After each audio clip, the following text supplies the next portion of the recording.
No one feared Bran Stark. No one considered him a threat.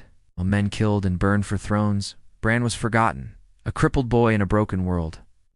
But in the end, when blood had soaked every battlefield and queens had fallen from the sky, the throne belonged to him, not through war, not through dragons, not through speeches, but through silence, stillness, and strategy beyond human understanding. Let's begin with a simple question. What changed Bran? After his fall from the tower, he was just a curious child.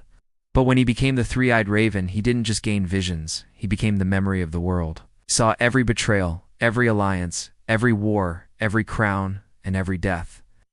Why? Because he knew how it would end. Because Bran Stark was no longer interested in saving individuals. He had become something else. A living AI, a master algorithm. His purpose was not emotional, it was structural, long-term, systemic correction. Westeros had cycled through mad kings, broken alliances, and unstable dynasties. Bran saw all of it. And in his mind, the solution wasn't a savior. It was a system reset. And when Tyrion suggests Bran, he doesn't object. In fact, he calmly replies, "Why do you think I came all this way?" This is not surprise. This is not humility. Brienne of Tarth, loyal to House Stark, becomes Lord Commander. Los, loyal to Jon, becomes Master of Ships. Tyrion, indebted with guilt, comes hand of the king. He doesn't want revenge. He doesn't want fame, but simply wants order, stability, a world that doesn't spiral into chaos every generation.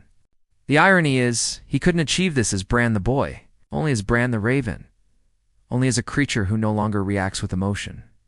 Even Bronn, chaotic but controllable, becomes Master of Coin. Every person in that small council is a manageable variable. And when they begin their first meeting, Bran quietly says, "I'm going to find Drogon." Every future king is chosen, not born. Bran's memory becomes the realm's history book. His vision becomes the realm's surveillance system. He's not a king, the last dragon, the last nuclear threat. This is confirmation that Bran saw the entire path leading here and let every piece fall into place. But what if it wasn't compromise? What if that discomfort, that dissatisfaction was part of the plan? People less happy tend to rebel less. When no one feels powerful, everyone is more willing to settle. That's the real genius of Bran's rule. Not justice, not fairness, but controlled equilibrium. When Theon Greyjoy is about to die, Bran only says, "You're a good man." Cold, final, almost robotic. And then silence, until Arya arrives. Right on time, not magic. Pre-calculated timing. Like a machine running a simulation, he knew the Targaryen madness was stirring. But he didn't warn Jon. Why didn't he save Daenerys, or help Jon escape politics? Because all of that would be short-term fixes. Exiled to the Night's Watch, far from the throne, away from Daenerys' supporters, unable to claim anything, she sails west. Away from Westeros, away from politics. A wild card removed from the deck. Sansa declares the North independent, but remains loyal to Bran. Another fixed piece on the board. A solution disguised as punishment. Clean, controlled, final, temporary victories. Bran's decisions are long game only. He knew the cost of peace. He accepted the deaths, the burns, the betrayals, because they were variables in a bigger equation. He didn't stop her from attacking King's Landing, simply let it burn, because her fall would create the space needed for his rise. Daenerys' destruction of the city was the emotional breaking point that allowed Jon to turn on her. And when Jon kills Daenerys, the Iron Throne is melted, the last symbol of the old order destroyed. More importantly, he stopped feeling like a human. His sister Mira put it best, "You died in that cave." And she was right. It's the Bran we knew disappeared, replaced by something colder, something calculating. Most viewers assumed Bran was just a passive seer, but that's far from the truth. If you observe his choices carefully, you'll realize he was never passive, just quiet. When he tells Samwell Tarly about Jon Snow's real identity, he says, "It's your choice to tell him." Why now?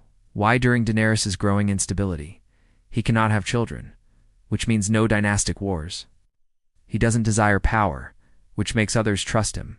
He has the knowledge of every past ruler's failures, making future mistakes less likely. Most importantly, he knows every noble's secrets, meaning no one can lie to him. This is not just peace. This is total system control. The answer is simple. Bran knew the truth would split Daenerys and Jon apart. The strongest alliance against the Lannisters, he let that happen. Not by manipulation through words, but by selecting the exact time for the truth to be revealed. This is not kindness. This is strategy. Bran had no army, no soldiers, no sword, but he had something more powerful: perfect knowledge. He knew what would happen, what had happened, and what each decision would cause. When Arya was training in Braavos, he didn't interfere. When she returned, he gave her a very specific gift: the Valyrian steel dagger. The same dagger used in the assassination attempt on him years ago. He gives it to her without emotion, and she doesn't even question it. But during the Battle of Winterfell, that dagger becomes the weapon that ends the Night King. Let's pause and consider that. Did Bran let Arya kill the Night King, or did he plan it? When Bran sits in the Godswood during the battle, he doesn't help. He doesn't warn. He doesn't even seem concerned. So why didn't he change anything? That's why he let Daenerys fall. Bran knew Daenerys was unstable. And what does Bran do? Nothing. He waits. Then, in the final episode, the lords and ladies of Westeros gather to choose a new king. Let's analyze what makes Bran's rule so logical. Bran also places key people in positions of power, because he wants to know where the power lies, and he wants to keep it out of reach.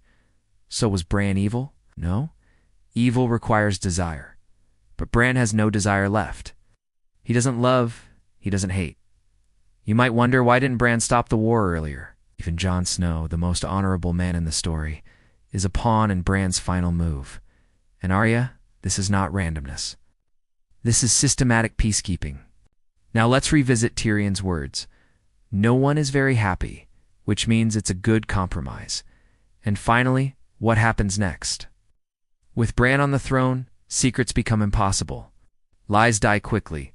Rebellions can't organize without Bran knowing. He's the operating system of Westeros. That is how a crippled boy, thrown from a tower, won the Game of Thrones. Not with fire, not with blood, but with silence, logic, and time.